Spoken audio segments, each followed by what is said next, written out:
they meant officiate as in referee, in the volleyball sense. But then when I realized what they were asking, I was incredibly overwhelmed with joy and honor and a sense of purpose. When we recruit prospective student athletes to come to Princeton, we talk about our two volleyball teams as a family.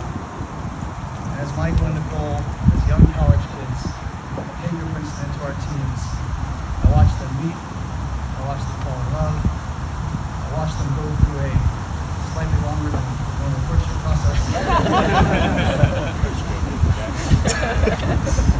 And I am incredibly honored and joyful and happy as you are to be here today to share with them this next step of their journey.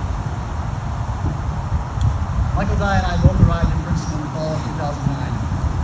I was a 30-year-old first-time head coach about to start my dream job and embark on the most meaningful professional experience of my life. Michael was an 18-year-old freshman, volleyball phenom with a lightning-fast arm, an incredible intellect, and a sarcastic answer for everything. Not much has changed there. It's remarkable for me to think that Michael is now the age I was when we met in my office 12 years ago. 2 years later, I would meet Nicole as she joined our women's volleyball program, also a star football fan. And over their time at Princeton, I had the privilege of coaching both of them through wins and losses, good times and bad, and through it all, an incredibly strong bond was formed. A bond that helped me through the passing of my own father, a bond that motivates me every day working with my current student athletes, knowing that if this is how things can turn out, if this is what the lifelong relationship can be, then it's all worthwhile. Coaching, and particularly coaching at Princeton, is an incredible profession where we get to interact with brilliant young people during the most exciting time in their lives. If we're lucky, we hope the education they receive on and off the court helps them lead as the best versions of the men and women they were meant to be. And if the man and woman standing before you here today are any reflection of what Princeton Volleyball stands for, well, it's the reason I can't stop winning from year to year. I know how deeply these two care for and love one another, and I feel privileged to be here today among all of you as a witness of their commitment to a lifetime of love. Having a front row seat the last decade, getting to watch Nicole and Michael grow into the impressive people they are today has been so gratifying and so meaningful for me, as I know it has been for you.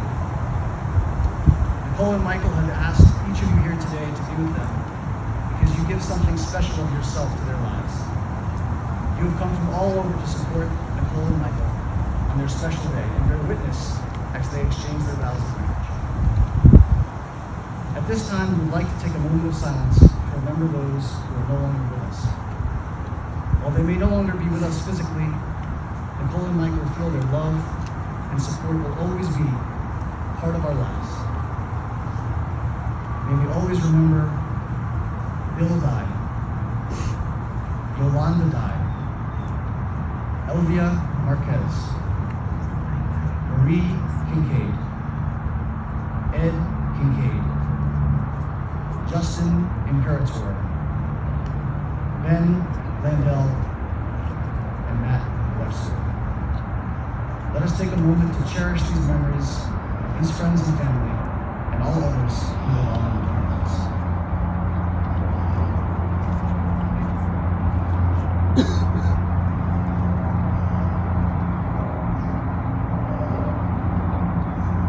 When Nicole and Michael started dating in college, I was very excited. I always champion Princeton volleyball relationships, mainly because it's my lifelong dream to one day coach the offspring of two of my players. It would be the perfect cosmic bookend to a career, I would expect. And while many relationships in college tend to be short-lived and fleeting, sometimes lasting an evening.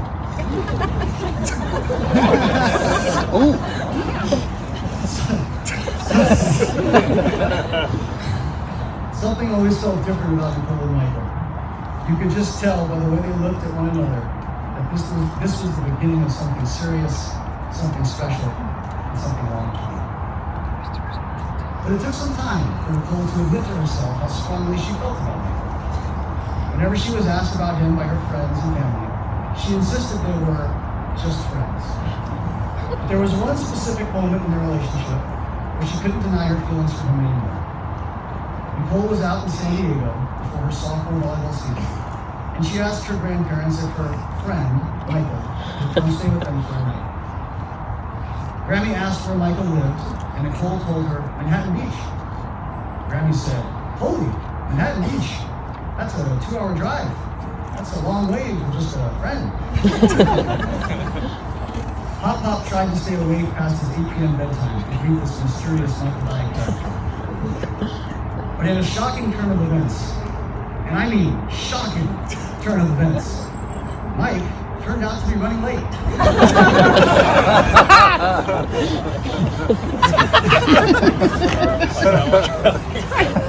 So Pop Pop decided to size him up the next morning instead.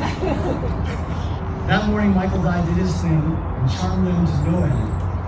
Grammy said she practically fell out of her chair when she saw Mike walking down the hallway because he was so handsome. He was kind, smart, respectful, and most importantly to them, caring to Nicole. Later that day, when Mike was pulling out of the driveway to take Nicole to the airport, Grammy asked him to drive safe, and he looked at Nicole and responded, "I will. I know I have a precious cargo." 2 seconds after they pulled out of the driveway, Grammy and Pop Pop ran to the phone to call Nicole's dad to tell him what Michael had said and about how much they adored him. That day meant so much to Nicole, but it's the years that have followed that have mattered even more. You see, Mike wasn't just being charming at one time to impress the new girl he liked. It's just the person he was.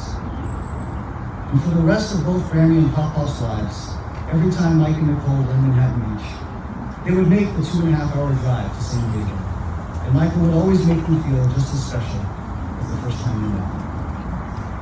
A man like that is exactly the type of person Nicole knew she wanted to spend the rest of her life with. When Michael was asked, "Tell me how it all started," a wide grin spread across his face.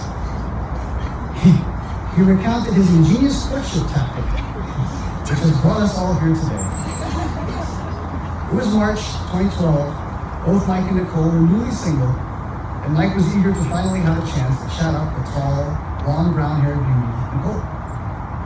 After a big win at home, the men's volleyball team made their way out to the street. For the non-Princetonians here, this is the social hub of campus. It wasn't long before Mike spotted Nicole across the TI tap room, where so many romances had happened.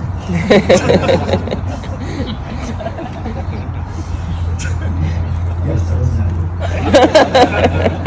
They locked eyes, and Mike made his way over to talk to her. They proceeded to have a fun-filled evening, talking and dancing well into the night. Now, this may surprise many of you, but Nicole is not one to enjoy staying out late. Mike noticed what would be the first of many, "Oh, I have to go to sleep now." But he acted fast, strategically, seizing and hiding Nicole's ID card so she couldn't leave. Nicole was forced to get to know Mike better that evening, and had he not done that, we might not be standing here today. Another surprise. Nicole was shy at first, opening up slowly as they started to spend more time together. But as Mike got to know Nicole, he realized that her outer beauty was only transcended by her inner beauty. She manifested a pure goodness, compassion, and generosity unlike anyone he had ever met. She was brilliant, driven, competitive, but humble, loyal, and respectful all at the same time. He couldn't help but fall in love with this extraordinary person, and he knew he wanted to spend the rest of his life with her, loving her, learning from her, and making her laugh.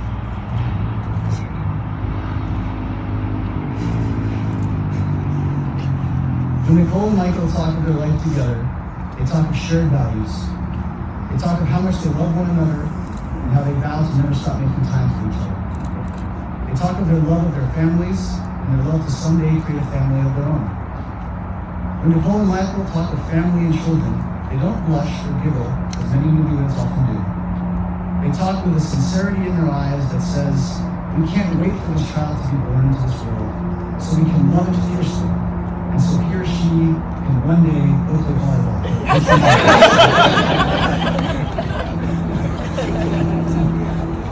Nicole and Michael would now like to exchange words to one another. To have to hold from this day forward, for better or for worse, for richer or for poorer, in sickness and in health, in sorrow and in joy, in good times and in bad, to love and to cherish from this day forward. To you, Nicole, take Michael to be your lawfully wedded husband, faithful partner in love of your life, to have and to hold from this day forward, for better or for worse, for richer or for poorer, in sickness and in health, in sorrow and in joy, in good times and in bad, to love and to cherish from this day forward for as long as you both shall live.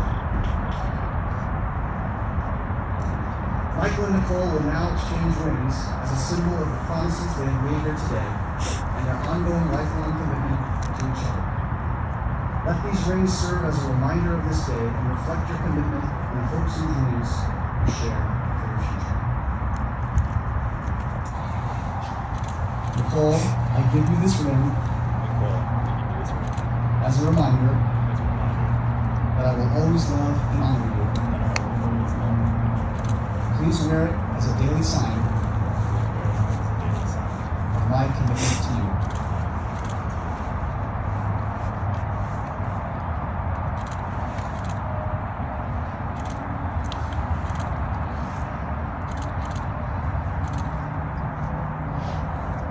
Nicole, please repeat after me.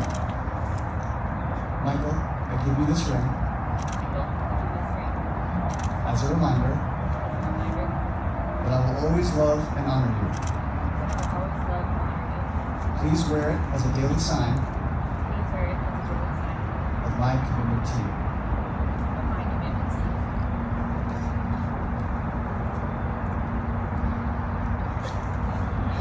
Nicole and Michael, today you have called on friends and family to witness and celebrate this amazing day.